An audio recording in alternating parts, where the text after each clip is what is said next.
Hi everyone, my name is Christy and welcome to day 262 of trying a new makeup product every day. Today I'm going to be reviewing the Ulta Beauty Brow Tint, and this is actually from an Ulta sample bag that I got a little while ago.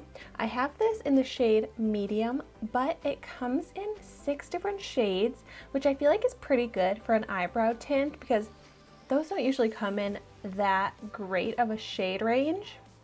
So I feel like with 6 shades, I'm definitely able to find a good match. And this is actually very high rated on the Ulta.com website, and it retails for $10. And looking at myself without my eyebrows done, but with pretty much the rest of my makeup done, just looks so funny to me. I just look like I'm missing something in my makeup look. So going to try and fix that with this product right here. I really love using tinted eyebrow gels, and I've become pretty picky about them, so hopefully this lives up to the high ratings that it has.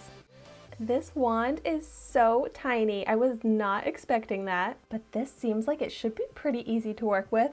I'm just gonna go ahead and try it.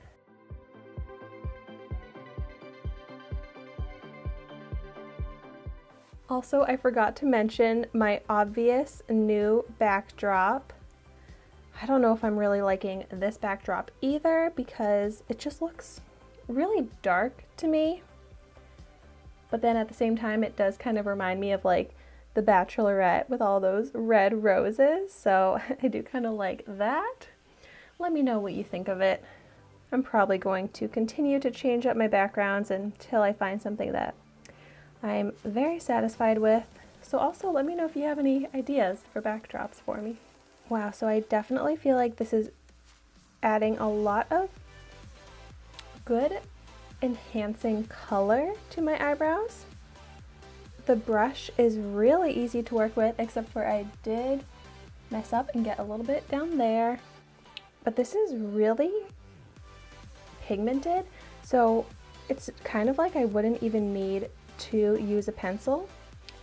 I would only really need a pencil to just like define the shape a little bit better. And I really like this medium shade. I am surprised that it actually works pretty well with my light brow hairs because I'm able to go in with a lighter hand and have it look lighter, but I could also really build up this color and make it look darker. So this is a very good shade for a lot of people. But so, wow, look at this difference in my eyebrows. I feel like even though it's a dramatic difference, this eyebrow still does look pretty natural, and it doesn't really look like I have a lot of product in it. Let's see how, ooh. And it actually is really holding my long, unruly brow hairs in place as I'm rubbing at them. And that's what I really want in an eyebrow gel, is to keep my eyebrows in place. And this is really doing that. Wow. I'm actually very impressed with this. I would also give this a very high rating. Wow. This is really giving me everything I could want in an eyebrow gel. And it's totally quick and easy and wearable to just wear this product without any other liner or anything like that. So I think this is a great product for someone that just wants to add some quick definition to their eyebrows, because this is so easy to use. That brush is awesome. Probably my favorite eyebrow gel brush that I've ever used. So yay, all in all, this is a great eyebrow product. I'm definitely going to continue to use this and probably repurchase it. I might try it out in some of the other colors as well. Do I look silly talking with only one eyebrow done? Thank you so much for watching my video today. Be sure to like, comment, and subscribe to my channel so you can see the makeup that I try every day, and I will see you tomorrow in my next video.